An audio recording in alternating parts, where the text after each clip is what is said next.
شاخا موسیقا دیال مردین جوینا خوی اول آ سال 2015 به ناو جوینا مجلس دوست ناوچه خو سرا مردینه لدارخست.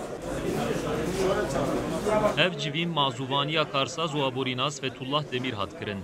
اندامین موسیقا دی گلک کارساز نونرین چاپمنیا هرمی و نتویی بشتاری جوینه بون. سروکی شاخا موسیقا دی مردین محمد نورالدین کاسابش کامرای مرا آخوی و دربار جوینه دا آگاهی دا.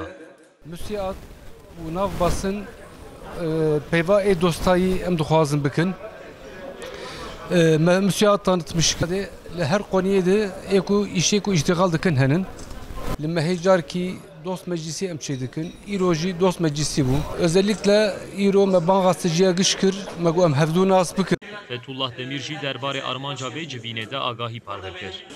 مخصوص ام اشادامي خو خودي ايش خودي تجارتي ام مانگشا بين سرهب فيدد مساله ولاتي خو بين زمان de سر مساله مني ابورين جين وسر مساله مني ولاتي ما سر çözüm süreci مخصوص بوميجي عاطفي بكن بين زمان ve insan emer çe feydame duan çeviri ve haval mağanin selhef. Karsazê Mêrdînê Zekî Bozan derbarê civînê de kêfxweşiya panîzmên.